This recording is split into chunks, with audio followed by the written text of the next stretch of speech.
Dear students, अस्सलाम वालेकुम। Superior group of colleges में मैं आपको वेलकम करती हूँ। जो स्टूडेंट्स पूछ रहे हैं कि मैं किस बुक से पढ़ा रही हूँ, तो डियर स्टूडेंट्स, आप टॉपिक 1 का इंट्रोडक्शन का लेक्चर ज़रूर देखिए। उसमें तमाम बातें जो हैं वो मैंने बता दी हैं। आज का हमारा टॉपिक है कुरान मजीद की खसूसियात। ये लॉन्ग क्वेश्चन आता है और क्वेश्चन आता है कुरान मजीद की खसूसियात पर नोट लिखें। जब हम कुरान मजीद की खसूसियात को एक्सप्लेन करेंगे तो हम इसे रेफरेंस के साथ एक्सप्लेन करेंगे, कुरान और हदीस के हवाले से ज़रूर लिखेंगे। आज हम इसकी हेडिंग्स जो है वो रीड करेंगे और साथ इसे एक्सप्लेन करेंगे, ठीक है। कुरान मजीद आखिरी आसमानी किताब है जो कि अल्लाह ताला ने हमारे प्यारे नबी हज़रत मोहम्मद सल्लल्लाहु अलैहि वसल्लम पर नाजिल की। डियर स्टूडेंट्स, जैसा कि लास्ट लेक्चर में हमने पढ़ा था आसमानी किताबें, कि आसमानी किताबें कौन सी हैं और वो किन अंबिया पे नाजिल हुई। आसमानी किताबें 4 हैं: तौरात, ज़बूर, अंजील और कुरान मजीद। तौरात नाजिल हुआ हज़रत मूसा अलैहिस्सलाम पर, ज़बूर नाजिल हुई हज़रत दाऊद अलैहिस्सलाम पर, अंजील नाजिल हुई हज़रत ईसा अलैहिस्सलाम पर और कुरान मजीद हमारे प्यारे नबी हज़रत मोहम्मद सल्लल्लाहु अलैहि वसल्लम पर नाजिल हुआ। डियर स्टूडेंट्स, कुरान मजीद की खसूसियत में जो पहली खसूसियत है वो है आखिरी आसमानी किताब, कि कुरान पाक आसमान से नाजिल होने वाली आखिरी किताब है। इसके बाद कोई भी किताब या सहीफ़ा नाजिल नहीं हुआ और ना होगा। हज़रत मोहम्मद सल्लल्लाहु अलैहि वसल्लम पर नबूवत ख़त्म होगी।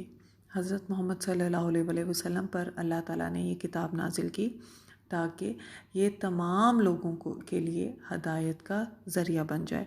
तो कुरान मजीद वो आखिरी किताब है जो तमाम लोगों के लिए अल्लाह ताला ने नाजिल की हैं। जैसा कि जो पहली किताबें थीं वो जो नाजिल होती थीं और सहीफ़े नाजिल होते थे तो वो नबी को ख़ास उम्मत और ख़ास कौम की तरफ भेजा जाता था।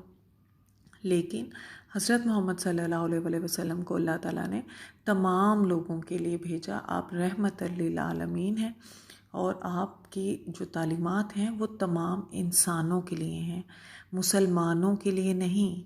डियर स्टूडेंट्स, ये पॉइंट ज़रा नोट कीजिएगा कि आप सल्लल्लाहु अलैहि वसल्लम की तालीमात सिर्फ मुसलमानों के लिए नहीं हैं बल्कि तमाम इंसानों के लिए हैं। सेकंड पॉइंट है इसका महफूज किताब। महफूज किताब से मतलब कि ये वो वाहिद किताब है जिसमें किसी भी किस्म की रद्दो बदल नहीं की गई। डियर स्टूडेंट्स, कुरान पाक आज से 1400 साल पहले नाजिल किया गया था और इतने साल और इतनी सदियां गुजरने के बावजूद इसमें एक ज़बर ज़ेर पेश की भी रद्दो बदल नहीं की गई, क्योंकि कुरान पाक की हिफाजत का ज़िम्मा अल्लाह ताला ने ख़ुद लिया है और ये वाहिद किताब है जिसके हाफिज़ कुरान जो हैं वो मौजूद हैं। तो कहा जाता है कि अगर पूरी दुनिया के कुरान पाक भी समंदर में बहा दिए जाएं तब भी किसी इलाके का, किसी बस्ती का एक हाफिज़ कुरान आके और पूरा कुरान पाक लिखवा देगा। थर्ड पॉइंट है ज़िंदा ज़बान वाली इल्हामी किताब। ज़िंदा ज़बान वाली मतलब कुरान पाक की जो ज़बान है वो अरबी है और आज भी 20 से ज़्यादा ममालिक में अरबी की ज़बान बोली जाती है। पहली किताबें जो नाजिल की गई थी वो मुख्तलिफ़ ज़बानों में थी। उन ज़बानों का आज कोई वजूद भी नहीं है या बहुत कम लोग जो हैं उन ज़बानों को जानते हैं। डियर स्टूडेंट्स, हमेशा याद रखिएगा कि हम जब मर जाएंगे तो हमसे जो हिसाब किताब भी होगा तो हम अरबी ज़बान में ही उसके सवाल जवाब जो हैं वो देंगे और रोज़े क़यामत तमाम इंसानों की बोली जाने वाली ज़बान भी जो होगी वो अरबी होगी। और लोग ये कहते हैं कि हम तो उर्दू बोलते हैं, पंजाबी बोलते हैं, इंग्लिश बोलते हैं और हिंद को या दूसरी ज़बानों का नाम लेते हैं कि हमें अरबी कैसे आएगी। तो डियर स्टूडेंट्स, जो रब मरने के बाद ज़िंदा करेगा हमें, वही हमें सिखाएगा भी और वही हमें बुलवाएगा भी। चौथा पॉइंट है इसमें आलमगीर किताब, मतलब ये किताब जो है वो तमाम आलम के लिए है, तमाम लोगों के लिए है। پہلی جو کتابیں نازل ہوئیں اس میں مکمل تعلیمات جو تھیں وہ ابھی اس میں رد و بدل ہو گئی، اور کچھ ایسی چیزیں اس میں شامل کر دی گئیں جو کہ فطرت کے خلاف یا غیر اخلاقی ہیں۔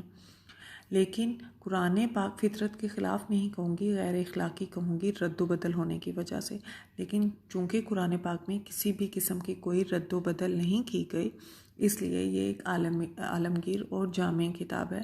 کیونکہ آپ یہ دیکھیں نا کہ قرآن پاک کو جب ہم پڑھتے ہیں تو ہم پڑھتے ہیں یا ایھا الناس، اکثر آیات جو ہیں وہ شروع ہوتی ہیں یا ایھا الناس سے، اے لوگوں سے۔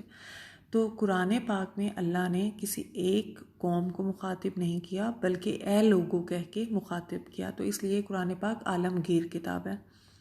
پانچواں پوائنٹ اس میں جامع کتاب، کہ قرآن پاک جو ہے وہ ایک جامع کتاب ہے، اس میں ہر قسم کے مسئلے کا حل بتایا گیا ہے۔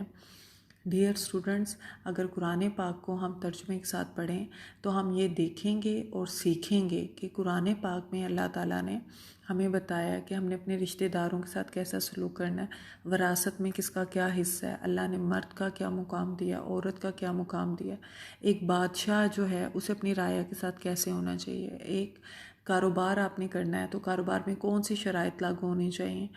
اللہ تعالیٰ نے گو کہ اس کتاب میں ہر چیز کو ایکسپلین کر دیا جو کہ انسان کی زندگی گزارنے کے لیے جو چیزیں ضروریات ہوتی ہیں، جو زندگی کا جو باتیں ہماری حصہ ہوتی ہیں۔ عقل و تہذیب کی تائید کرنے والی کتاب۔ اللہ نے انسان کو اشرف المخلوقات بنایا۔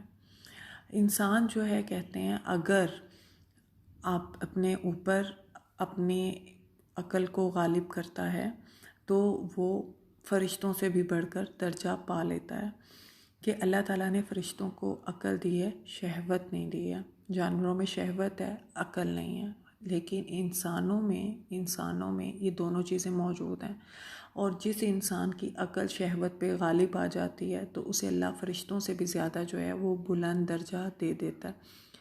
قرآن پاک آج ہمارے پاس اسی خالص شکل میں موجود ہے جس شکل میں قرآن پاک جو ہے وہ نازل ہوا تھا۔ تو ڈیئر اسٹوڈنٹس، قرآن پاک کو عربی میں صرف مت پڑھیں، آپ قرآن پاک کو پڑھیے، سمجھ کے پڑھیں۔ آپ جس بھی زبان سے تعلق رکھتے ہیں، چاہے وہ پنجابی ہے، وہ پشتو ہے، وہ انگلش ہے، آپ اپنی زبان میں قرآن پاک کو پڑھیں تاکہ قرآن پاک جو ہے وہ آپ کو سمجھ آئے۔